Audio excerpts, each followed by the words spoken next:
Hello, everybody. This is Vivian Asimos popping in at the beginning of this episode in order to let you know that if you missed our lovely announcement, Fan of That is launching its very own Patreon. You can hop on over to patreon.com/fanofThatPod for more information. You can also check out our announcement episode where we talked a little bit in more detail about it. But if you are interested in having bonus episodes, which will be released throughout our off season, then you can go sign up on Patreon, where you will also have access to a Discord where you can recommend episode topics, and you can also vote on upcoming episodes for season 3 and any of the seasons moving forward. Hopefully we'll see you there.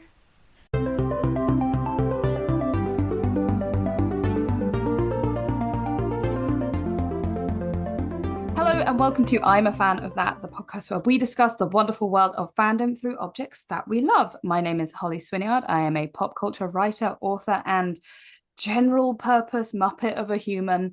And I'm here with my wonderful co-host. I'm Vivian Asimos, and I'm a pop anthropologist. And that's all I got. Oh, I think you could be a Muppet too. And this week we have with us a guest. It is the marvelous, the bold, the outlandishly brilliant Jay Justice. Hello, hi. Do you want to give people a quick rundown of who you are, what you do, and why you might be with us today? Hi, I'm a cosplayer. I'm also a game developer, a writer, editor, consultant. I work in the comics and video games space, as well as social media management and consulting too. And I really focus on accessibility in everything that I do. And with costumes in particular, I've been making cosplay for a very long time. Oh, dear Lord, are we coming up on 15 years? May well be. Yeah. Yeah, so I've got over 100 costumes put in the closet and or out of the closet, as the case may be. All of them are handmade. A few of them are gifts from friends, but I focus on making my own stuff. And the first 50 costumes I made were before I got a sewing machine because I was very, very poor. So I was known for being the cosplay on a budget person, and I would do panels on how to make any cosplay you wanted for under $100 in less than a week, because that was just the way of things. We cosplay crunched until we died, and then we rose again because it was Saturday at Dragon Con, and that's just the way we did things because we didn't have any sense. Works. Exactly. So we're doing, it's our cosplay episode. Yes. Yes, we do one per series and people put up with us. And we are particularly talking, and the reason that we asked Jay is because we are particularly talking about design in cosplay and how you go from a design in a comic book, a video game, a movie, to something you can put on your body. But also how sometimes maybe those ones that you see aren't exactly what you want to put on your body. So how are we going to change it up? And why do you want to change it up? Because it's a big subject, cosplay. So let's just try and maybe do a smaller part of it, but I don't think we'll narrow it down. Yeah. We'll see where the wind takes us. Jay's costumes are just so much fun and like so good. And the first one I really, really remember that stuck in my head was your She-Hulk that you did years ago. Which one? I have like Mark 1, Mark 2, Mark 3. Well, this is it. It was one of those ones that just kept going. There's so much She-Hulk. Yeah. And I think particularly because it was on the cover of one of the Marvel comics. The Mark 3, yes. Yeah. I loved that. I loved that whole run of comics where they did cosplay covers because it was so cool.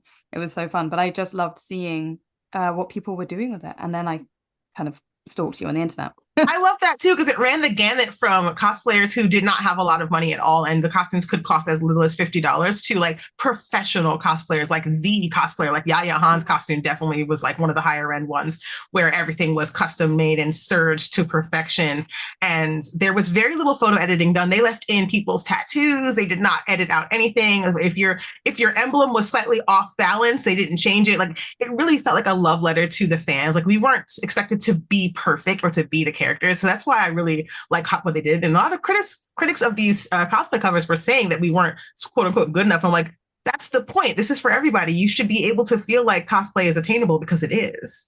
Yeah. Like, and I think one of the things I also loved about it was showing how you could take these things that are essentially drawings and can look entirely fantastical, because if you can imagine it, you can draw it, and putting them into the real world. Hence why they're never going to be perfect. They're never going to look exactly like it. Even Yaya, I think. Never say never. Well, maybe.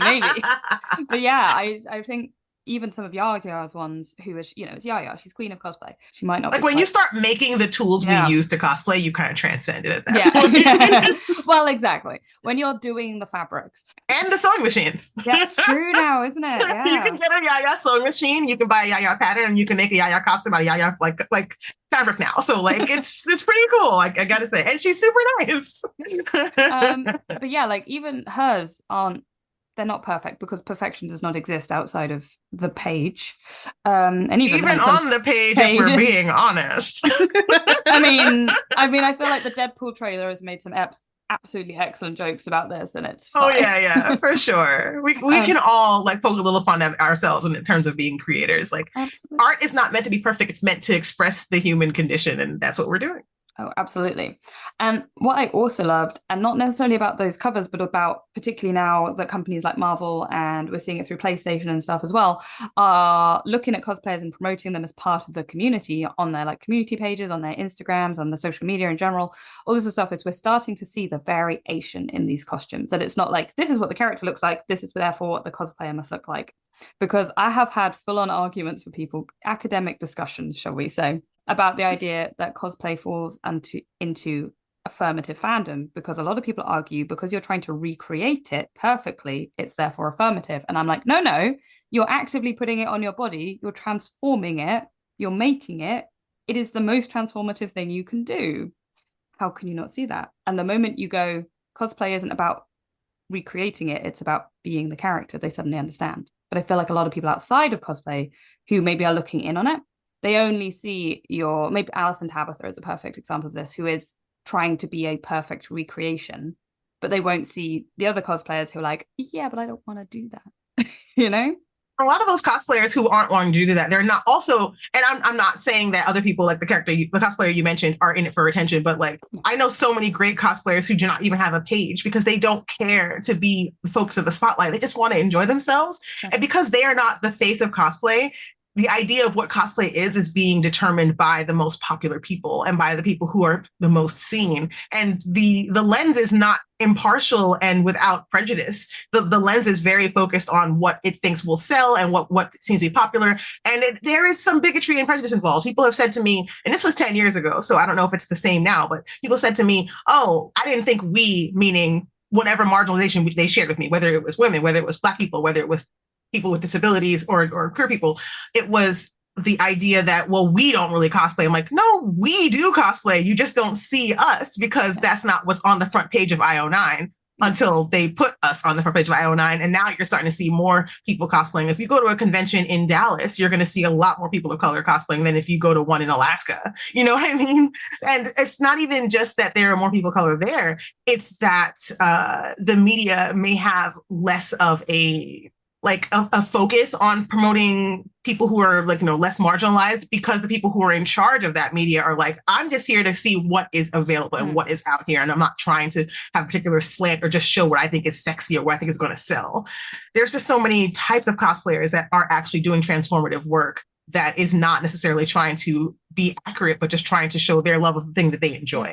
What does my gender have to do with the character that I like? Nothing. Absolutely. I absolutely love the fact that once you see somebody who maybe from a marginalized group gets shared, and suddenly you see an influx of people from that marginalized group show up in the community.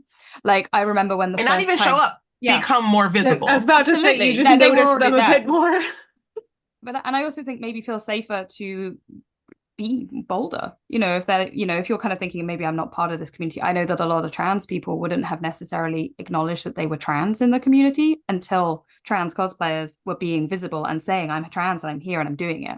Like, I think it's a mix of both. That doesn't make sense. But someone who's been out and queer for a while, I will say that I know a lot of trans cosplayers who simply did not publicly identify as trans. Yeah. Like I said, we have always been here. You just didn't see us because we wanted to not be killed. Pretty much. It is what it is. Yeah. It's safer to be a gender bend cosplayer than it is to be a trans person out in a community where people are constantly gay bashing all the time. Absolutely.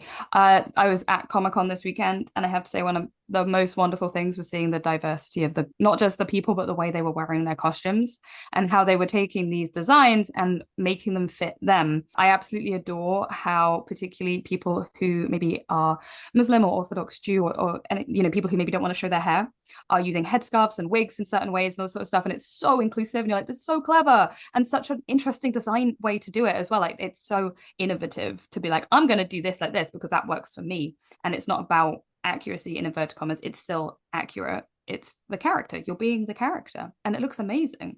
But it was very cool to see all these really clever ways of doing costumes to work for somebody who maybe they just want to be a bit more modest, but they still want to be Sailor Moon, so you lengthen the skirt, stuff like that. And it's just like, oh, there's so much variation. It's really a really exciting thing to see at the moment. I remember, and I don't know if you're the same, but when I first joined the cosplay community, there was a real push for like accuracy and like finding the exact way of doing something and things like that. And that was kind of like drilled into younger cosplayers about being accurate. And I just don't think that's the case anymore. I think it's completely gone out the window. I mean, I can't speak for the teenagers. I don't know what's going on with them, but I really hope they're not being told they need to be accurate by other cosplayers, even if it is coming from maybe outside sources. That being said, I've definitely seen some shitty comments, but like the internet. Really quick, like 90-second story time about accuracy and when I first started cosplaying. So first time at Dragon Con. No, second time at Dragon Con. There was a post online where someone mentioned offhand there was an Avengers cosplay meetup. And I said, oh, I cosplay Captain Marvel, Monica Rambeau. Where is this meetup? I want to go get pictures with other Avengers. They gave me the date and time and the location. I was there. Everyone was super excited to see me. And I was like, oh my God, yay. And my costume was pretty accurate. Like I made it myself. It's based on her very first appearance as Captain Marvel. And I took pictures with them and it was super fun. And I didn't realize that they actually thought I was someone else. There was another girl who had a very, very similar costume who did not make it to con that year for some reason or another. And they turned away someone with a different character's costume that wasn't accurate enough to be in pictures with them. So I just want to say that that kind of mentality where you'll be nice to somebody because their costume is accurate and you'll like, and again, I had no way of knowing this because the same people will treat you differently based on whether or not you fit in with them. And it's just a really interesting thing and I didn't find out about this until years later. And it made me really look at everyone in that group differently. Like, wow, that is so hurtful. Like, so I really hope that mentality has shifted. Maybe it's just those particular people. I don't know. But like the idea that someone is not worthy of being, even in a photo with you because their costume isn't good enough. Like, please grow up. I mean, unfortunately, I heard a lot of stories, but it wasn't just from like the costume not being accurate, but from the body cosplaying not being accurate. Which is just worse. Even worse? No, that's definitely worse. That's a specific type of like bigotry. Wow. There was a Black woman cosplayer that I spoke to who talked about being at a con with a load of her friends who were not Black, and they were all cosplaying the same group together. And people would ask for photographs of just her friends and leave her out of the photo purposefully. I take it back. I think I just know nice people. Oh, you just know nice people. I'm so sheltered in my nice people group. Evil. There was a story that I believe Scarlett Uzumaki shared on Instagram where she talked about how she was supposed to be meeting up with a photographer. She showed up in a Sailor Moon outfit and the photographer no longer wanted to shoot her because basically they thought she would be wearing a Black character rather than... Okay, so now I want to talk about the three different, in my opinion, concepts of accuracy. There's accuracy as in like, I'm going to use the materials that I have at hand or that I can obtain to make the best effort of resembling this character. Okay, then there's screen accuracy. I'm going to try to find the exact jacket or shirt or pants, and famously in Doctor Who cosplay, we're going to find the exact material. We're going to get the guy who made the tweet. You know? I know who you're talking about. Yeah. I remember that journey. Oh my God. We're not going to dwell on it. But you know. Yeah, okay. So then there's screen accuracy, which is a whole other ball of worms.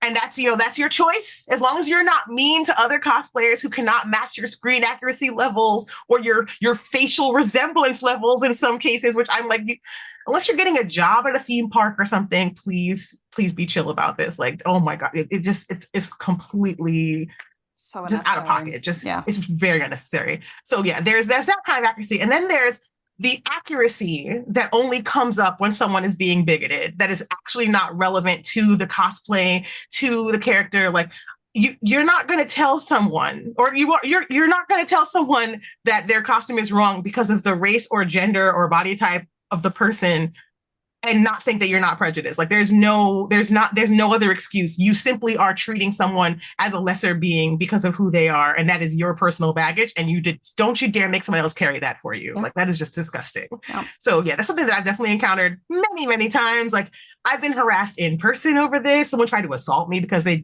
thought that I was a disgrace to the character that I was being paid to cosplay as. I've gotten like countless gross messages, people who've been mad that they couldn't figure out like my real name to stalk me, like someone made a whole website about this. Like I'm not even kidding. Like it's bananas. And I'm not even famous. So I don't know what people are doing with more followers than me. I am so sorry for all of y'all. I hope that you have peace, tranquility, and a good home security system. Because that's crazy. Oh, it's really obnoxious. So yeah, I think that calling that accuracy is a lie. Saying that, all of this character, especially in casting, for example, because this has affected cosplay too, where if a character is black coded, like Garnet, for example, where you're like, oh, this character is for me to cosplay. I feel safe cosplaying this character. Or if it's someone who like Iris West from the Flash show, I feel safe cosplaying Iris West because that's a black character now. Well, that's redhead erasure. I'm like, yes, because redheads are so marginalized and it's ruining the lives of redheaded people everywhere when they make a character who has red hair, a black person in an adaptation. I'm not kidding. That is a real thing. Comic People books. post about that. Yes. So we can make a huge deal about this, complaining about how Starfire is not supposed to be black. She's an alien. She can be whatever you want. Please let it go. Even if she wasn't, is somebody coming to your house, beating you up and then coloring in your comic books? No. What? Like, it's just. I saw somebody the other day very tiresome. Talking about Velvet from Has Been Hotel. And they were talking about how, is it okay for me to cosplay her? And there was a lot of comments being like, yeah, just don't do this. And then there was plenty of people being like, oh, but I don't think she's POC coded. And I sat there and went, what are you talking about? Have you not been to London? Because she's so clearly meant to. What do you? And I wondered whether they were people who maybe just didn't see her type or that kind of character as a person of color because they weren't used to it. And then I was like, no, they're just being dense. Are they just thinking because she's got a British accent? She's not. It's just being dense. I mean, there might be a bit of that. That is true. But like, she's so clearly, as far as I was concerned, I was like, I know exactly. People in England. I know. I was like, what? That's so strange. But I was like, from the way she was dressed, the way she does her hair, all this sort of stuff, I was like, yes. Clearly this is, she's a demon, obviously. They're all demons, but she's so clearly coded to be a person of color. And I was genuinely astonished that people hadn't picked up on it. I was like, what do you? There's such a thing as watching things through white colored lenses, I suppose. I mean, it has a huge amount of problems in that department, but to be like character who's really clearly, it's like, well, exactly. And these people that have these problems. I would say there's more than one, but maybe that's just my viewing of it. I don't know. I mean, I guess it also comes from like seeing Vizzy Pop's initial artworks and knowing that things have changed from that. So yeah, but like I'm only going by the final product. That's I've not seen any of the previous stuff. That's very valid. But it's really interesting when like it's not picked up on when it's super clear. But also again, people can absolutely cosplay her as long as they don't do terrible bad things. It's kind of like obvious. Let's not be vague about this. Yeah, the costume. Don't darken your skill. Hello, the costume is the costume. It is not your skin color. Absolutely. And someone tried to harass me and say, "Well, you're painting yourself green." I'm like, "Yes, I'm really appropriating the culture of the other gamma irradiated personages from Marvel Comics. I'm going to have to pay reparations is such a horrendous history." I swear to God, all the Orions in Star Trek will get mad. I cosplay an Orion too, so pay me the reparation check directly, actually. God. Oh my God. People when they go, how is it not different from blue or green? I'm like, we don't know blue or green people. They're not real. There's no history of Yeah. people of other of fantasy people being subjugated and not having human rights and being considered 3/5 of a person. So until you can show me the history of those people being subjugated, by the colonizers, then you got no argument, friend. Yeah, I get blocked every time I say this. I don't care. You're right, and you should say it. I have a notepad text file full of things I just copy paste in response at this point. It's been a long decade. I used to just link to the Tumblr posts. Remember, I would get asked on Tumblr the same inane questions. And this is what I think people don't get about the design element of cosplay, is that it's the costume, right? The body is essentially carrying the costume, and the body itself is therefore transformed into the character, which is awesome. It's like when you eat the cracker at church. You become the body of Christ. What a way to describe that. That's so funny though. Like, I genuinely though, I love to see when people take any character and they go, I'm gonna make this mine. And they really, really do. There's some such cool designs out there. I love there's the Sailor Moon group who's decided to use African print fabrics for each one. Yes, I got to meet them at BlurredCon. They were lovely. They were so cute in person. And they had some great poses. Like, one of them could spin the staff, and I was like, let me step back before I get hit in that. They were so good. They were so good. I honestly wish I was judging the costumes, because I would have voted for them. They deserve to get best group immediately. Like, she couldn't stay for that part, so I don't know who won, but I know it wasn't them, and I'm disappointed because they deserved. Like, no one had ever done that before. It's so rare to see a completely new concept be born in front of your face. Like, I want to celebrate everyone doing something different with their cosplay. Like, I'm super proud of them. You mentioned design and accuracy, and I want to mention one thing that I had made based on a book that notably has no described color. So if you guys have ever read the Wheel of Time series, I was a huge Wheel of Time fan as a kid. I still am. And when I was reading it, it was still like coming out because I'm old. Sadly, after Robert Jordan passed away, his wife, Harriet, was doing some signings at a store, and I was so excited to get to meet her. I said I was going to finally make an Aes Sedai shawl. Aes Sedai are the magic users in that book, for anybody listening who doesn't know. And their shawls are described as having a white teardrop on the back, and the teardrop, you can tell from the description in the book, is half of a yin yang symbol. It doesn't say that, but you know that's what it is. Yeah. Because it's meant to reflect the light half of a side of magic that dark magic users use. And that each shawl has the fringe of the color of the Aja, or the group that your Aes Sedai is from. Okay. So I picked brown Aja because those are the nerds. Those are the librarians. That's me. Okay. And the main color of the shawl is never described in the books. Never. Like, I've read all of them front to back. You have to kind of like use your imagination and just try to decide what color would be. And it could be a crocheted shawl, and that's why it's not described. So it could have lots of gaps in it. Like, there's no wrong way to make that. And because there was no show at the time, there was no movie. There is a show now, and they don't actually use the shawls in the show. Oh. They use rings. Rings are part of the character anyway. Yeah. They've always had rings. They've always had Ouroboros rings. But the rings have the color of the Aja on them. They didn't have that in the book. So wardrobe has skipped over the shawl importance entirely for the show and just used the rings. So you can immediately tell if someone's cosplaying a book Aes Sedai versus a show Aes Sedai, because the book Aes Sedai will have a big shawl, like that's from her shoulders all the way to her hips, with an immense draped fringe all over it. And a ring that is more plain than anything, just a snake eating its own tail. And the show costumes are very nice, but they don't have that thing that ties them all together. Like a group of women all wearing shawls with different colored fringes, to me, just gives a more evocative mental image. But anyway, I picked the color. I wore it to the book signing. I asked her, did I pick the right color? And she said yes, and I cried. Oh, because I was 15. The whole thing about accuracy and like wanting something to be perfect, as long as you put your heart into it and you really make something that's important to you, trust me, between you and the person who designed the thing that it's from, just because it doesn't matter if it's like exactly how they imagined it, the fact that you loved it enough to bring it to life, that's more than enough. Yeah. So don't worry so much about accuracy in terms of like being exactly as it's described. put yourself into the thing that you're making and just really do it out of the love of it. And don't worry about not looking right or whatever. Like it's supposed to be fun. If it's not fun anymore, then you missed a step somewhere. Go back. Yeah. I think particularly with things like book cosplays and podcasts as well, unless there is, and even if there's an illustration, you have a lot of scope to play around with it. And I do get frustrated when people are like, but that's not what I imagined. That's not what it looks like because I didn't imagine it like that. And I'm like, yeah, but I did.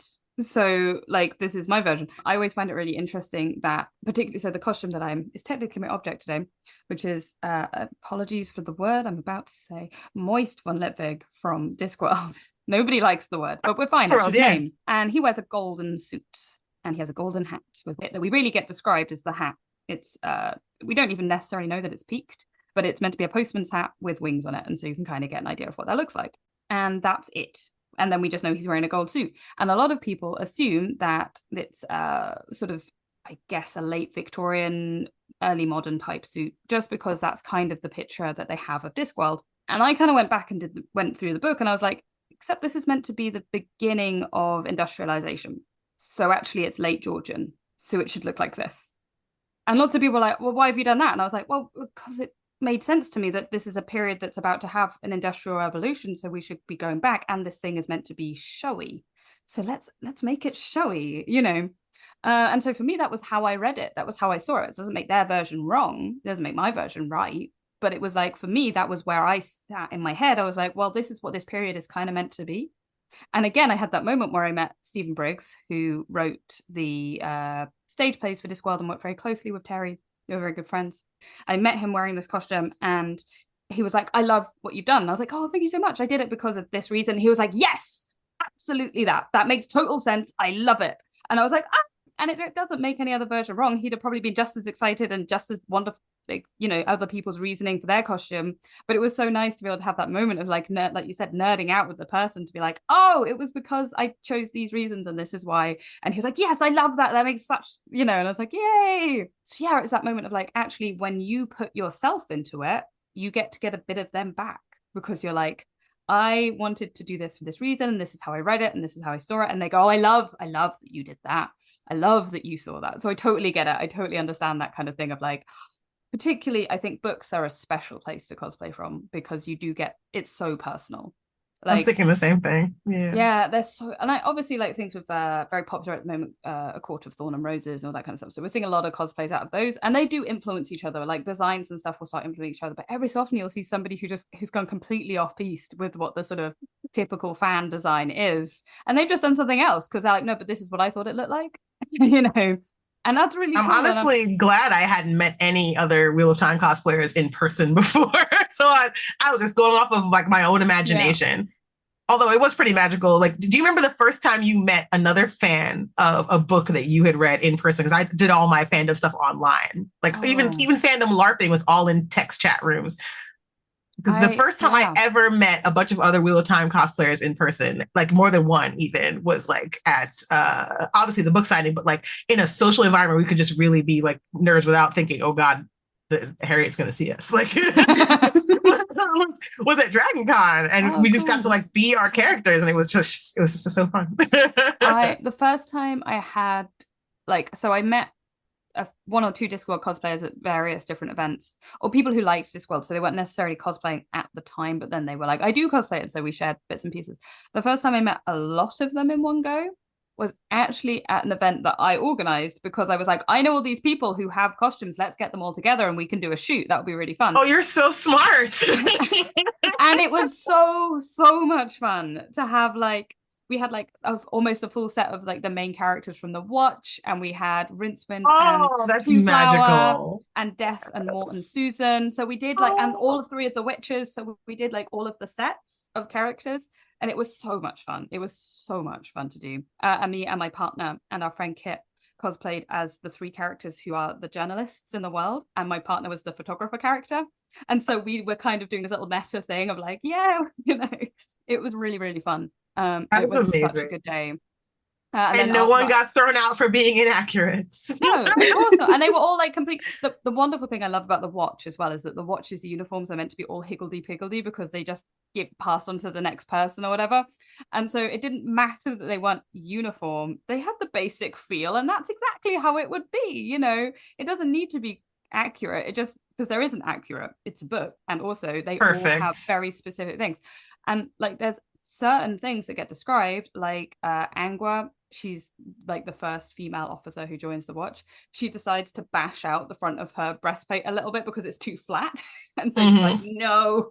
And so like that's the thing I love about like seeing Anglo cosplayers, that they often put comically large boobs onto the front of this armor because it's funny. And they kind of like, yeah, she'd have gone too far and then it looks silly. And like there's these reasonings for it, which is quite funny. And then Vimes has to have a lilac flower because it's Vimes. You know, there are these little things that you're like, you can work out which character it is. I mean, obviously, I want to talk a little bit more about accuracy in fandom spaces and like where the thought of it comes from and like why people think it's so necessary. Yeah. Because, okay, so there's a big parade at Dragon Con every year.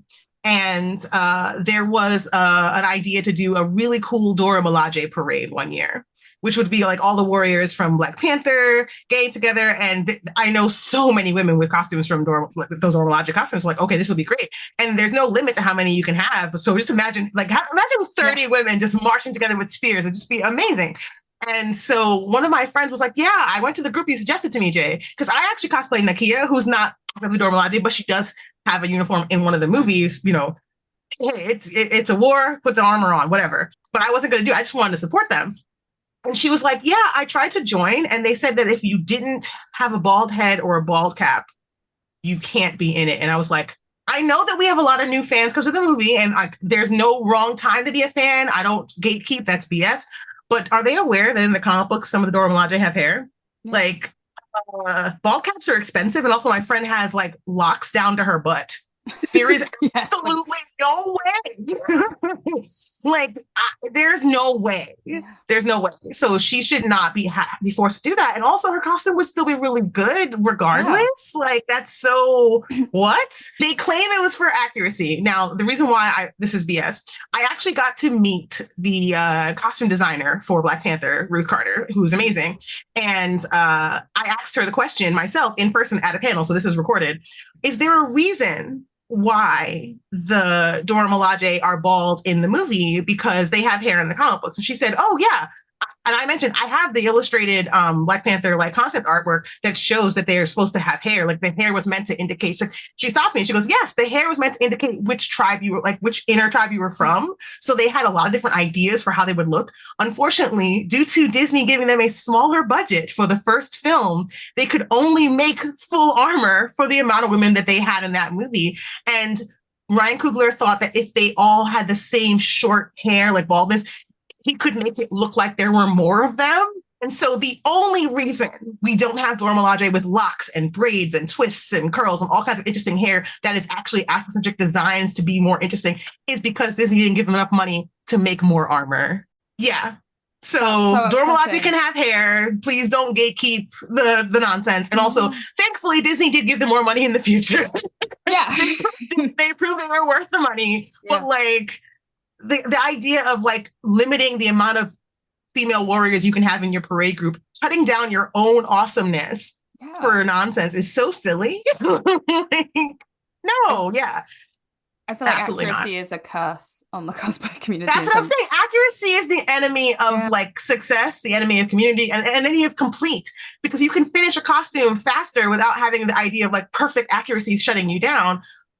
Accuracy can be whatever you want it to be. It doesn't have to be limited. It can be a motivator. It can make things better for you as long as you don't let it slow you down or keep you from reaching better heights.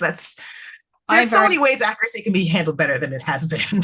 I feel like it's one of those things where it's like, if you internally are like, for this particular costume, I want to make it as accurate as I possibly can because it's a challenge, or I'm going to enjoy that, or it's going to teach me new skills, that kind of thing.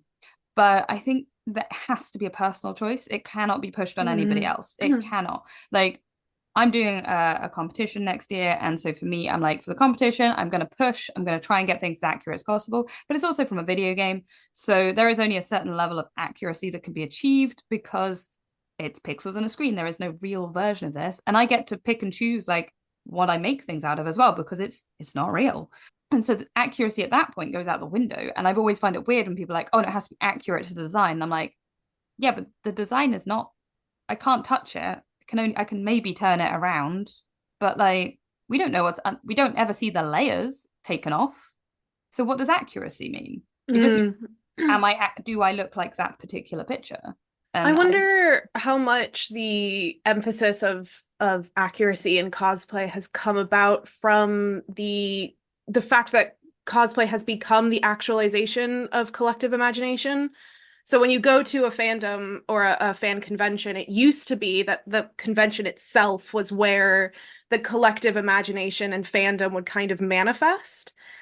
And for some reason, I think cosplay and cosplayers have suddenly become that demonstration. Like, that's when you know that there's a con on, is when you're walking through we were at Bristol and there was some con on. We had no idea that it was on. And we only knew it because there were cosplayers walking around.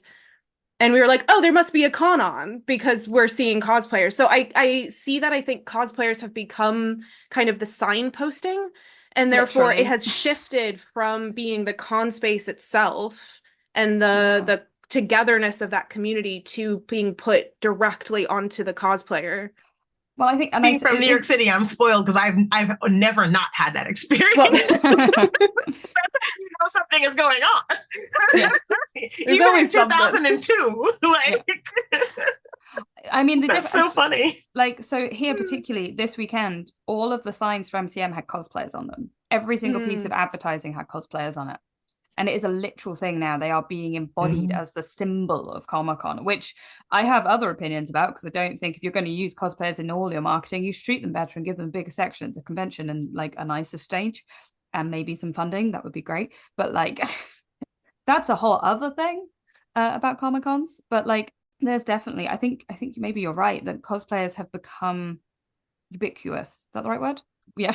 With the idea of fandom, because it's so visual, it's so present.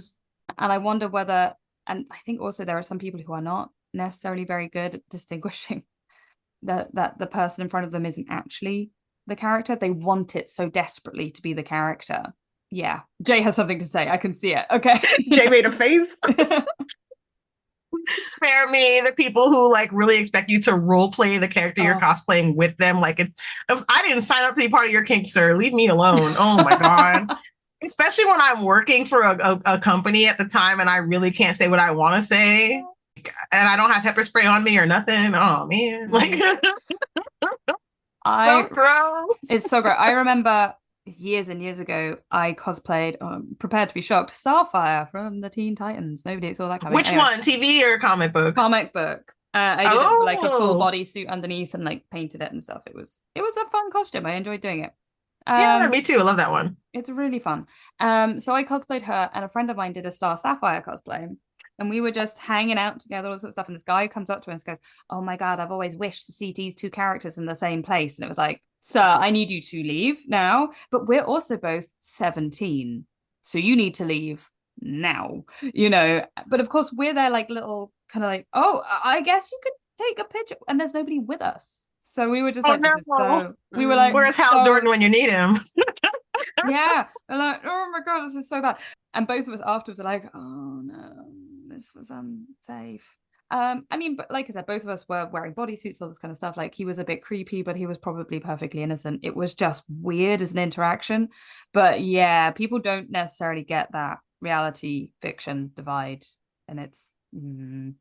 And the assumption that you're dressed this way to cater to them. Yeah.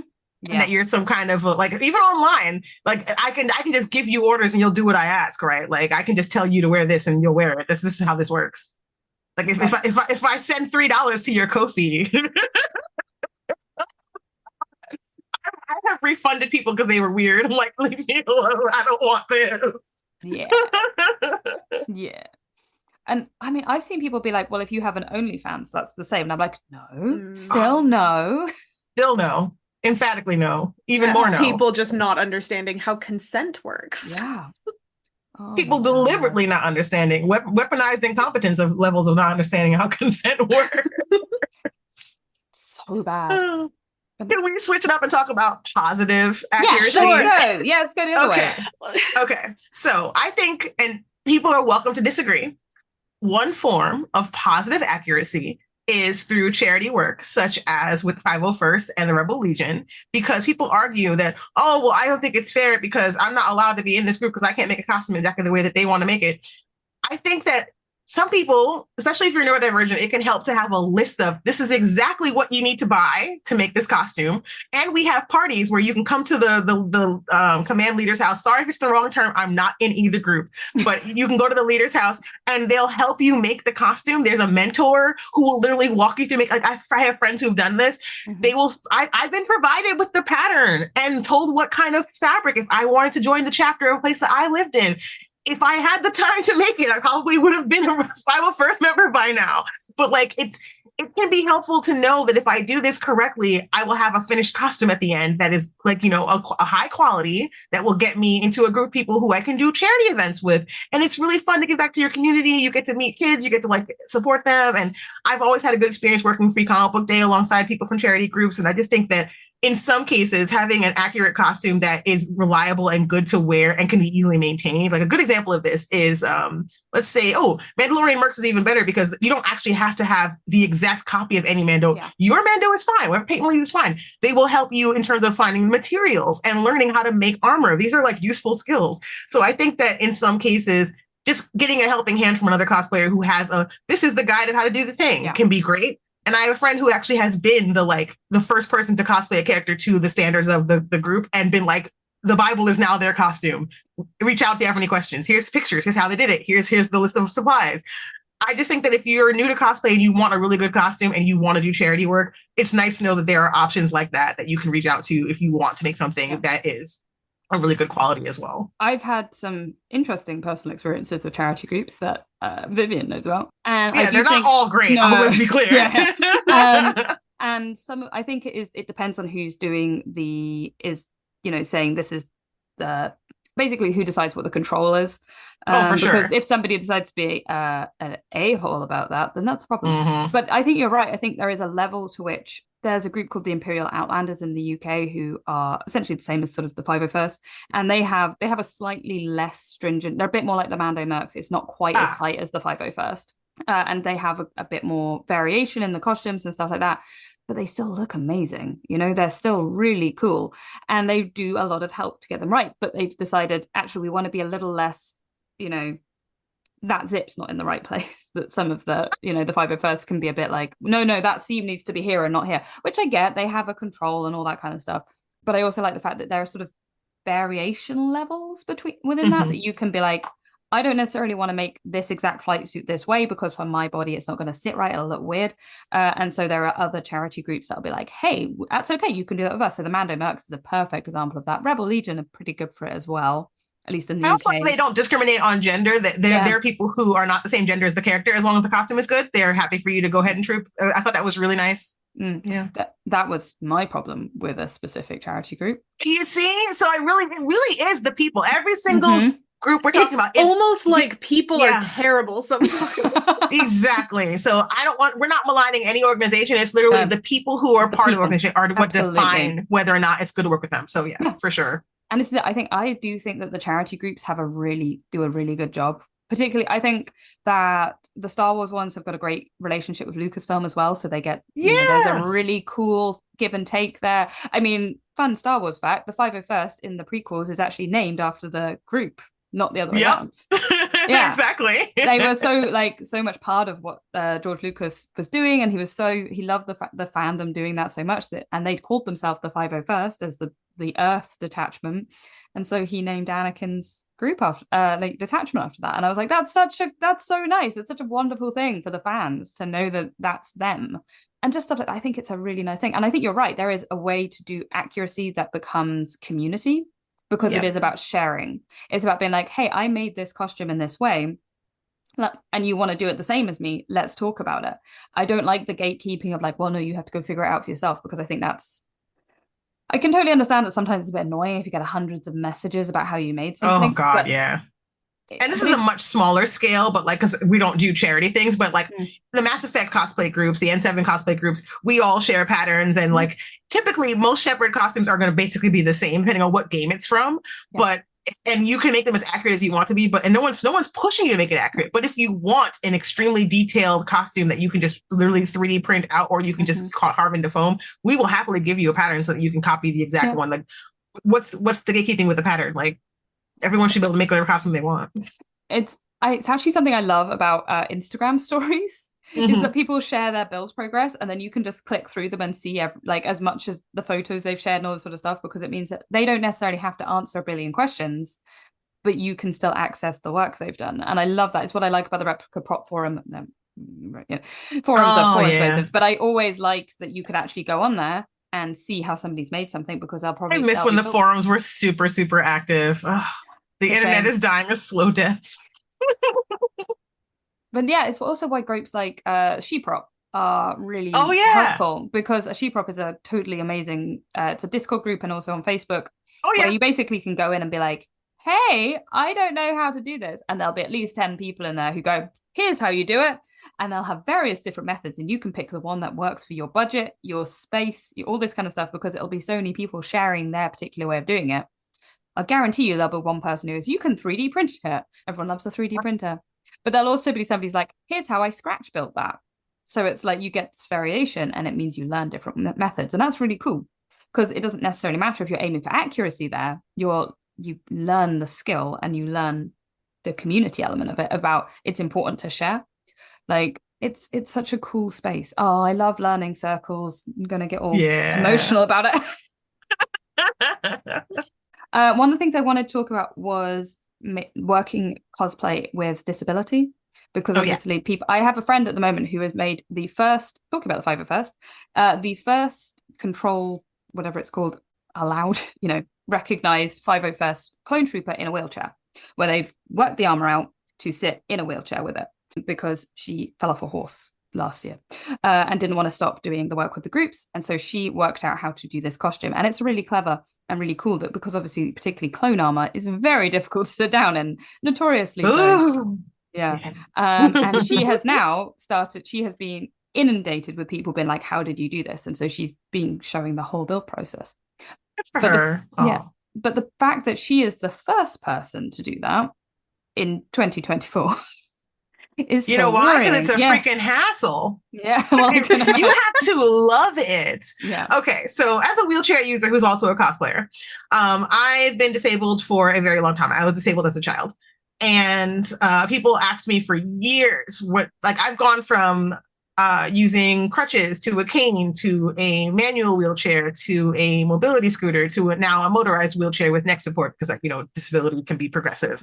People always ask me before with my smaller models, you should turn this into an X-wing, you should turn this into a Y-wing, you should turn this into and I would try to explain to them that for me personally, the cosplay is clothing that I wear or armor that I wear, and I specifically chose a very narrow model of scooter that can go through the doorways on a cruise ship cabin, because I don't want to deal with having issues of getting in and out of places. And the idea of making this device larger in any way makes me want to vomit. So, and also, I don't own a car, and I live in New York City at the time. And so it's like, try to imagine how in the Rosclot I was going to be able to get whatever pieces would be required to convert this mobility device into a mobile prop for you to goo goo and gaga at, from my home to the convention center, and then assemble it with no help. Like, what? Yeah. So it just seemed like such a huge hassle. So the idea of making my cosplay, quote unquote, more accurate, when I was Bastila Shan from Knights of the Old Republic, who was a Jedi, you know how I made my wheelchair more accurate for Bastila? I put an Ebon Hawk license plate on the back. Okay. That's the name of her ship in the game. That's amazing. All you get from me. So yeah, it got really frustrating. And then the idea that, you should definitely make a costume that somehow incorporates the wheelchair. Like, okay, so I cosplay Geralt of Rivia from The Witcher 3. I cosplay the Bear School armor. It's my favorite one. I wrote my horse's name. His name is Roach on a piece of paper, and I stuck to the front of the wheelchair. Done. super accurate. So yeah, totally I feel the pain of people constantly assuming that. Well, I've seen this guy on Facebook whose wheelchair looks like the Millennium Falcon. I'm like, good for him. I know that was a charity gift that he got that was worth thousands of dollars. I am not that person. And not every disabled person is going to be able to do everything everyone else does. I hate being held up as the example for other disabled cosplayers because like we all have different disabilities. I cannot even do everything that you're seeing me do in one random picture on the internet. So like I remember someone was like, but I saw you do yada yada. I'm like, remember that picture of that Supergirl cosplayer like sitting on the sun? Yeah, she can't do that either. So like Jesus. But I thought I saw you carrying that girl. I'm like, it's called Photoshop. Like no, actually I was carrying her, but she weighs like 90 pounds. Like, come on. But anyway, it's a lot. Most people, they mean well, and I'm super happy for any disabled cosplayer doing anything. Existing is a radical act. Go for it. Live, be happy, be well, create what makes you happy. But like, don't pressure disabled people to like be more quote unquote inspirational for you. Like, be happy I finished the cosplay. Leave my wheelchair alone. Like, I'm not doing anything else. No way. I mean, maybe. My current model is not quite the same as my old one. I don't know if you remember the old one. It looked like it was triangle shaped and it had like a steering column in the front. So that one was a little bit harder to like figure out how to decorate. My current one is more traditional. Like it has like a joystick that you control with one hand. So like you don't really see it as much in selfies. So I'll think about it. But like, the whole thing with no. Because my friend hasn't actually, she decided the same thing. She didn't want to decorate the chair at all. So she hasn't. It's literally just the armor. And of course the armor is a nightmare. The armor is enough. She was just like, no, I am going to make it so that it's just the armor. I don't need to be told that I need to do the chair. It's just the armor. I hope no one gives her a hard time about the chair. I swear. Yeah. Because I have my shepherd armor that I sit in, but because 501st armor is made to have there's almost no visible undersuit. The seams fit very closely. That's why it's so hard to sit in. Whereas in Mass Effect, Shepard's armor clearly has gaps and you can see the straps to hold it together. So it's like sitting in it, it's annoying and uncomfortable and I don't recommend it, but like it seems more doable. And I made mine out of foam. Hers is Sintra, correct? Yeah. The hard plastic? Yeah. Oh God. Yeah. That's basically like sitting on, if you're listening, you don't know, Sintra is like the same kind of plastic they use to make some street signs out of. It has no give whatsoever. It's heat formed to have curves. So those curves aren't actually doing anything besides like accommodating what little person that can like squish in there. Like it's like sitting inside a tin can, basically. What she's done is actually cut the back into the right shape. I knew it. Yeah, so she's taken most of the back off the costume. Yeah. And then like the bits that can be seen over like the top of the chair have been left in place, but then it's completely not there. And that's the way it had to. But this is why she was like, I'm going to fight for this to go through the control because we need to have this. We need to have it that this is an accessible thing. It was really cool to see her build it. And I'm really glad that other people are reaching out to her. And she's excited by that as well. To be like, no, we can do this. It definitely brings up a lot of interesting questions in the lore of like, is it something that's part of 501st culture that if you are injured, they will actually like take care of you and let you recover? Or if you have a disability, can you still be? I know, right? But I'm saying as a fan fiction. I'm not saying real. I'm saying as a fan fiction. You're allowed to like have your own version of events. People have written listen, if I cannot say a single ship name or I'll get covered in hate mail. But if y'all can write whatever madness y'all are writing, we can have this. I am just saying. It's that thing of like people when people get obsessed with the lore of it and you're like, I think maybe we need to back off a bit, guys. Lore accuracy it's just interesting. It's just interesting. If Disney can decide that all of it's not happening and make a new version, so could we. Like, I swear in canon I've seen I've seen a stormtrooper with a bandage on using a crutch limping somewhere. So like what is the big difference? Like, come on. It doesn't make sense. I think the wall here is inside the human mind and not so much in the canon. Yeah, I think so. If we can expand our own, like, what's the word I'm looking for here? A sense of disbelief. Like you can definitely accept that someone would be in a wheelchair for whatever indeterminate amount of time. Like, what is the big deal? This is like with the wheelchair in D&D or like any other fantasy or science fiction setting. The only limitation is in your own head. Like, just let people do what they're doing. Like, it is art. It does not have to be your perfect rules all the time. Like, who is this hurting exactly? We've talked about this before on the podcast, but also Vivian has studied it immensely. About how many cosplayers are asked to the point that they feel like they have to hide their mobility aids when they're taking Oh my God, pictures. so many. It's so many. And again, it's like, what level of accuracy does having a mobility aid change? Like, you wouldn't ask somebody to take their hearing aid out. Oh God, I hope you wouldn't. Jesus Christ. I would not be surprised based on the They're stories. not even visible most of the time. Yeah. I've seen people who are like, I have to take my glasses off. Like, you gotta be kidding me. Oh yeah, like, glasses are the most common accessibility tool, and people like forget sometimes, hey, that person could be blind without their glasses. Like, what are you doing? Yeah, I had to cosplay with my glasses because I physically would not be able to function without them. Hello? Yeah. I try to work when I use a cane, I try to work my cane into the costume. Like, people ask me, well, why are you cosplaying Nakia with a staff? I'm like, because I need it to stand. I have the ring weapons also, but I'm not going to fall over for accuracy. Yeah. No, this is a funny opposite thing. Someone complained that I'm not using my wheelchair enough in my cosplay photos. Wow. It's almost like there's like a sense of ownership to how people do it's creepy, isn't it? Now remember, you remember the model that I had. Yes. It's hard to see in selfies. How is this my fault?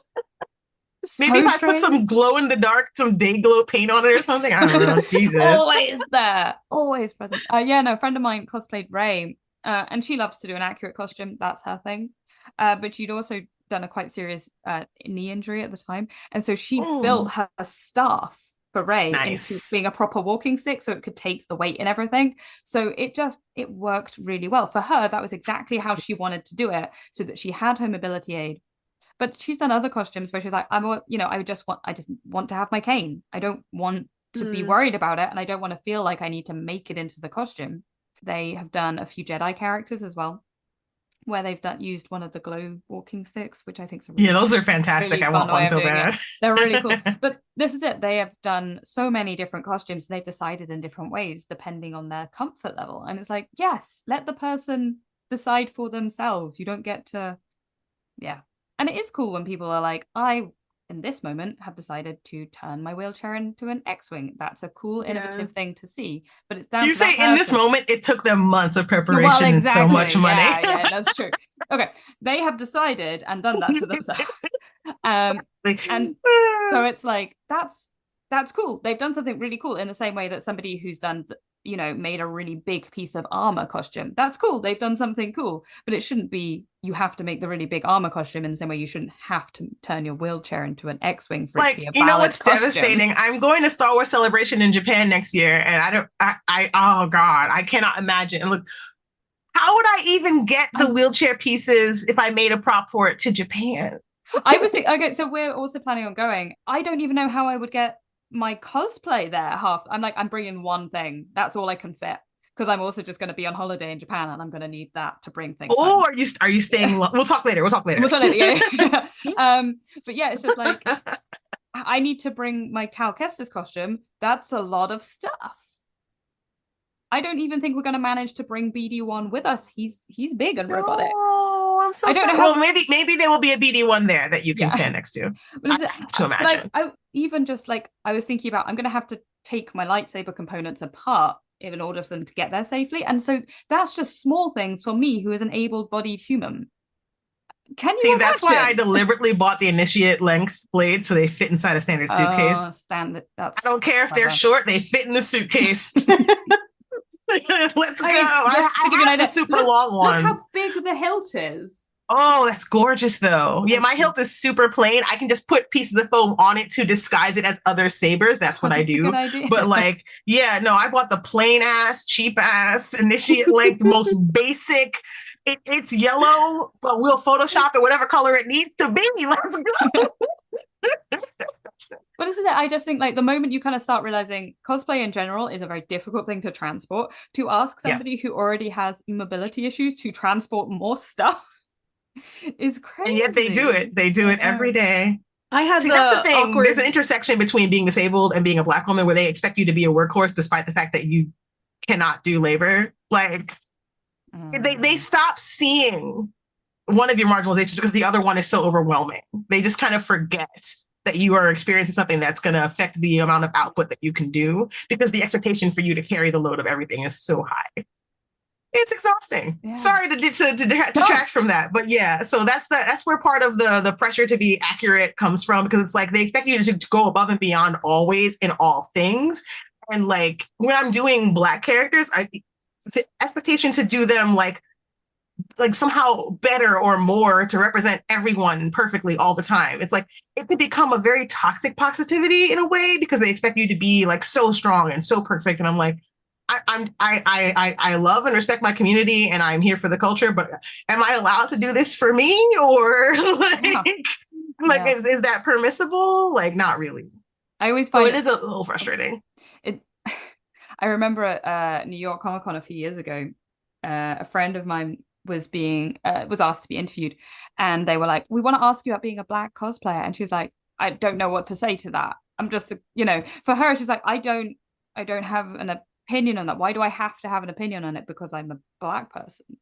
That's frustrating. And she was just like, I understand why you're asking. Like, I get what you're trying to do and you want to have a conversation about it, but like, I don't want to be a mouthpiece for my community. And it's like, yeah. I think she was scared also of being edited into a weird soundbite. That's also true. Yeah. you gotta be real cautious of what you give people on these kind of interviews, especially at New York Comic Con. So I don't blame her at all. Yeah. It was just so frustrating to be like, they didn't come up to me and be like, "What's it like to be a white cosplayer?" I'm like, shocking. That's how you know you're in an alternate universe if that ever happened to you. I know. I wanted to talk a bit about design, so we move away from like the physical body to the general space of design, because I think a lot of people look at something and go, "I have to make this exactly how these seams sit," and all this kind of stuff. And most of the time they aren't real, they don't work. And I think people are scared to be like, "But this is where that thing is. How do I make it otherwise?" And so I was gonna like ask about like the way of, like you said about on sometimes a costume, like the sigil will be slightly not in the right place because actually it doesn't sit right on the person who's wearing it, and about how like that kind of accuracy and in design is a complete fallacy. Essentially, it doesn't work. Oh yeah. So a great example is in superhero costuming, where you'll have like a high necked collar and then you'll have like a few inches of one particular color, and then there'll be boom, bias tape, and then a symbol. We do not all have the same length torso. So that distance between the symbol, the waist, the hip, and the shoulders is not going to be the same on each person. And so it's really interesting. Like, you have to use math, curved rulers, figuring out like where on your body this is going to sit. So you may end up redesigning the whole thing. And it's really especially difficult if you have a bust of any considerable size, because if the symbol is on like the left side of the zipper or whatever, you're like, okay, now it's going to have to be curved. And I have to figure out like, is it going to vanish into my armpit? Like, where you have to make it smaller. It's very difficult making things for your size and for your shape. Like, oh, great example. So I love Shiro from Voltron. Like, Shiro is me, I am him. We're one. Making the very flat-chested, Dorito-shaped male armor from Voltron fit my not flat-chested, not Dorito-shaped body was one of the most challenging things I ever did in my life. And of course, the night before New York Comic Con, I can't find my binder. Oh. Wanted to die. But I had done a very good job of flattening the hell out of that chest. So it's one where if it had been put on someone other than me, it would have been concave.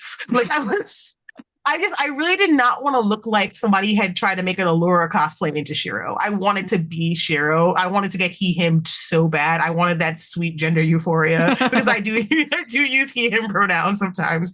And I just wanted people to see the character when they looked at me and not like see someone who they weren't sure what gender they were. I just wanted to just exist as this character. The challenge of designing a costume that's going to have one outer appearance, but also needs to accommodate a completely different shaped body type on the inside is just truly exhausting. And then on top of that, you also have to do every other piece of the costume, and it has to break down into a suitcase, and it's a full suit of armor with ridiculous shoulders and boot covers and knee pieces and elbows and arms and a gun and a Bayard, excuse me, a Bayard. Yeah. So yeah, that's and lights. So you're burning alive in this thing. Yeah, it's a lot. Yeah, I've had it with tailoring things where I'm a non-binary human. I tend to lean on the masculine side of things, but I also kind of do this. I'm a little hourglass. Less so now. I've had top surgery. It's very exciting. Congratulations! But that still means I still have a level of hippage, I guess, and hiding that with tailored garments is a really fun experience. The amount of toiles I'll go through to be like, does this skim enough, and then just go down? Are we doing? I love a historical trouser for that. It's great. Yeah. The Edwardians, they got it just right, because it's a high enough waist and the same with into the 1930s. It's a nice high waist, but then baggy trouser, and so it doesn't look weird. It's great. But also people don't realize that things like you can trick the eye so easily with shape. I love moving seams to be actually, if I move this seam here, I get a jacket, for example, won't kick out on the hip. It will glaze, and you'll hide the hip with it, but you've just moved a seam that was meant to be in the side into the back, and suddenly it's a whole different shape. Accuracy in seams is insane. But it won't work. It won't fit. Your body is not. Love making fake seams, you just top stitching, so it looks accurate. So it's still, because for some reason, all these new Marvel costumes have and the DC ones are worse, with extra seams everywhere. I'm there's no way I'm actually going to pattern this. You're out of your mind. So I will just do a little fake stitching on top of it and do your actual seam where you need it to be to make the costume fit you properly, and then to get in and out of the damn thing, because there's just no way. Crazy. The one time I did do that was with Flynn Rider. I made the doublet, and it is 104 separate pieces sewed together and then top stitched. And then everyone was like, why didn't adorable though? It was so much fun. I loved it. And it was why didn't you just quilt it? And I was I wanted a challenge. It looks really cool, but I also agree I should have just done that. Seriously, good grief. It was 3 days worth of work to just sew it together. What sewing machine do you have? I'm nosy. I have a Janome.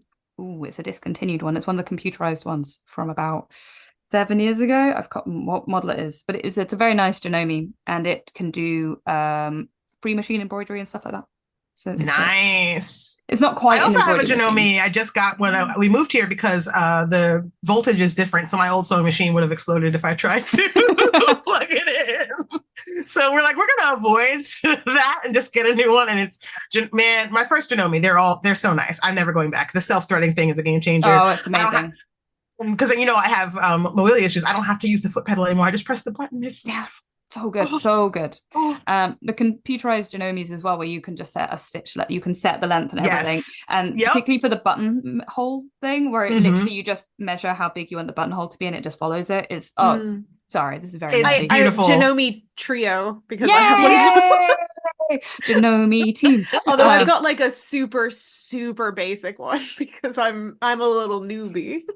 So I technically have two, because I use my mum's as well, because hers is a workhorse of a machine. That one's not computerized. It's just, it will take anything you throw at it.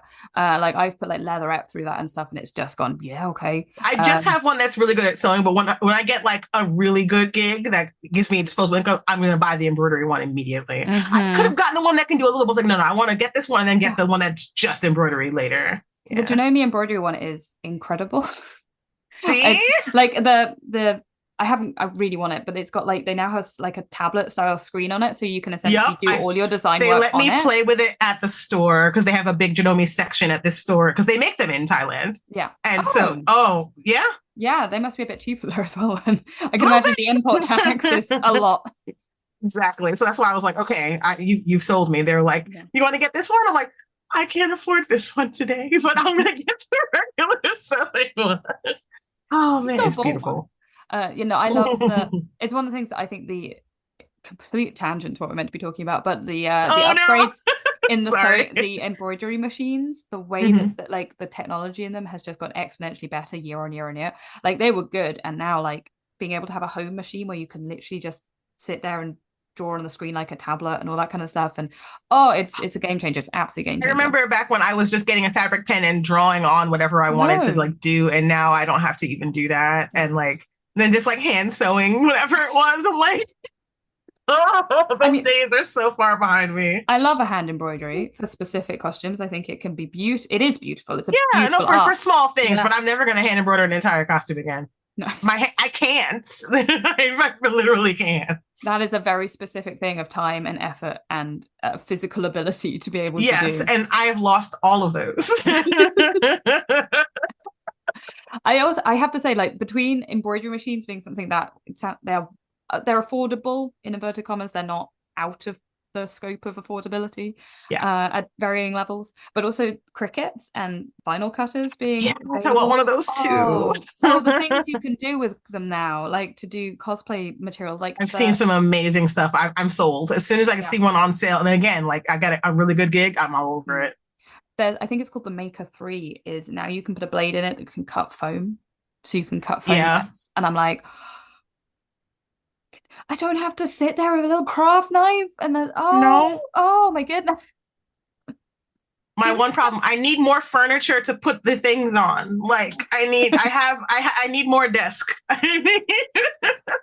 Like I know that these things aren't cheap, but you can get the secondhand market is a good one. And obviously there's also a community that people can share and share alike. If somebody's got one, then that you can ask to borrow theirs or to, for them to make a piece for you. I do think if you're going to talk about things being accurate cosplays, again, we've got the little bunny ears. Access to tools that can help you do that makes a massive difference. Like there's a difference between what Yaya or Lightning or Kamui can make, who have massive workshops of stuff and tools and people to help them, and what somebody at home can make with their no stuff and no tools and what no people to with help my them. X-Acto knife and a Sharpie marker. Yeah, exactly. So there is a big difference between those two things. But when you as a community, say like something like Sheprops, come together and go, hey, actually, I'm nearby you and I've got this thing and you've got that thing I want, we could share and we could make these costumes, that makes a huge difference. And I think it's going to make a huge difference for people who have access needs. When you don't have to sit and hand embroider something, you can go some of the libraries here and stuff like that, or crafting spaces, maker spaces, you can go and use these things for free or for like a donation cost. If you're in one of the really bigger cities, obviously smaller cities don't have them, but like London and Manchester and stuff, often their libraries will have 3D printers and sewing machines and stuff there for free to use if you are a member. So go check it out. And you'll often find if you live somewhere in a smaller town or something like that, if there's a local crafting group, that if you go along, people there will be able to, somebody will probably have something you can either borrow or go to their space, and other cosplayers, of course. And I just think that's going to be such a game changer. It is such a game changer for a lot of people who are like, oh, I've never been able to do this before. Which is going to be so cool. And it does mean we're going to see a really interesting group of accurate, I guess, or different types of costumes. They're going to be so exciting. I feel like as long as you're capturing the spirit of the character, accuracy is whatever. Exactly. Like, I mean, I've seen people come for a very good, very quote unquote accurate Storm cosplayer with the 90s Storm costume and talking about, but her hair is in a ponytail. When does Storm ever wear a ponytail? Well, first of all, Storm wears her hair in a high ponytail all the time, and the cosplayer in question replied with like 3 different panels of comic books and pictures from the animated series of Storm with her hair in a ponytail in the same costume. But even if she didn't, wait, you're telling me that if you change your hairstyle, the costume isn't accurate? It was white hair. Okay, first of all, as people who've worn wigs, do you know how hard it is to make a ponytail wig from scratch? Oh, I know. With so accurate baby hair. Like it looked so real. And it was a 360 lace net that she made herself because they didn't have the length she wanted in white. So she made a ponytail wig herself. A 60-inch pure white 360 lace, and you're gonna tell her it's not accurate. She was like, go to hell. She managed to keep it on her head as well, because that's a weight. So like there's a whole I have to imagine she must have sewed it down with braids or something. It was magical. Like I did help because one of my good friends there's some got to be glued going along with the front. So I don't know what's this not that accurate. She's wearing a ponytail. Who Not be cares? bothered. Honestly. Boy, be Oh. quiet. So yeah, I don't take these accuracy questions seriously whatsoever because No, people will it's nitpick at anything. Oh, absolutely. The things people have seen like getting het up about when it comes to this. I'm like, guys, maybe we should just like have a nice time with the cosplays and just be nerds in costume. That's pretty good. And it's also another fun accuracy question. Okay, last one. Okay. So I'm wearing my Commander Shepard armor and I'm taking photos with a friend in the lobby of a convention. And this guy walks up to me and is like, "Oh, cool Shepard armor." I'm like, "Oh, thank you." He's like, "Yeah, it's too bad it wasn't, the black one because then it would be accurate." If you've ever played Mass Effect before, it's a create your own character game where your armor can be whatever color you want. You only ever play default Shep without even looking at the settings, without telling me that you've never even looked. I've never played Mass Effect and I knew that. I knew that there was all these different, like, that would be like someone being like, "Oh, cool Cal Kestis costume, but you've got the wrong poncho because I'm wearing the pink poncho." And it's like, that's the point of the game. There were so many ponchos. Yeah. It can be whatever. It can be purple and pink. It can be blue, whatever. Okay, so I'll be honest. I did not play Halo until after playing Mass Effect. So when I first wore my Shepard costume and somebody asked me if I was Master Chief, I genuinely said, "Master Chief can be camo?" And they were like, "Yeah." At the time, I had not played Halo yet. So I was like, "Really?" First of all, I'm not wearing a helmet. I at least know that. So I'm like, the fact that, you know what? I want to say that person was actually super nice to me because he did not ask me why I was Master Chief when I was a black girl. He asked me if I was Master Chief. Oh, so, like, yes, I feel silly for not knowing that you could have different colored armor because I hadn't played the game. But the person was genuinely like, "Oh, cool. Are you Master Chief?" Like, he was excited. So sweet. And I'm like, you know what? Actually, that person was just trying to be friendly. And I'm looking down at that big N7 on my chest going, no. But we both learned something that day. Yeah, absolutely. Good for us. Oh, I love so, that. like, That's so funny. This is 10 years later. Like, that was a wholesome encounter now that I think about it. Yeah. This is why I kind of like, if anyone's like makes an assumption about a costume, I'm like, the likelihood is that person does not care that you're telling them that you've done something wrong. Wrong is not the right word here, but whatever. And also, like, maybe you're wrong. Maybe you don't know something. Are you? Oh, like, I'm happy to ask a question if I don't know. I legit will be like, "Wait, what?" Like, I've never seen this design before. What's it from? "Oh, you designed it yourself? That's so cool." Or, "Oh, it's from this comic. That's also cool." Yeah, that's the conversation, right? Oh. Maybe he thought, "Hey, it's just really hot out here," and she took her helmet off for a second. That's fair. Yeah. And you looked cool. Whether you were Master Chief or Shep, you looked great. And that's what matters. I think we've covered the spectrum of cosplay disaster, but also joy in this. Yeah. We talked about the many different facets of accuracy, and what we've really discovered is the real accuracy in cosplay is the friends you made along the way. Where can people find you if they want to get more of this wonderful joy and excitement? Well, my website is jayjustice.net. That's JAYJUSTICE.net. I am that Jayjustice, ThatJayJustice on Facebook, Twitter, Instagram, TikTok, YouTube, Twitch, everything. It's a Tumblr also, still on the Tumblrs. If you're on Blue Sky, I'm just jayjustice.net on there. I think that's and Mastodon. That's pretty much it for me. Yeah, I have a lot of socials. Don't ask me whether I update all of these on time or not. You're a brave human. I have no, that's not true. So proud of you. You're walking the path that I should have, but I got lost. I have an Instagram purely just to promote my own work. That's kind of it. You're doing what I should have been doing. You're not wrong. Thank you so much for joining us and just being an absolute delight. This has been so much fun. Thank you for having me. This was so fun. We should have done this way sooner. I'm so glad you asked me. I'm so glad you said yes. I was like, I hope we can find a time zone that we can all work in. That's going to be We made it work. What time is it for you? It's just before midday here. Okay, not too bad. Yeah. But Anyway, this has been, I'm a fan of that, and it has been the wonderful Jay Justice who's joined us. Please do all the looking at the links in the description, and we'll share everything so everyone can find stuff. We'll also be sharing some exciting pictures of Jay's wonderful cosplays on the socials. So thank you very much for listening. Goodbye. Bye!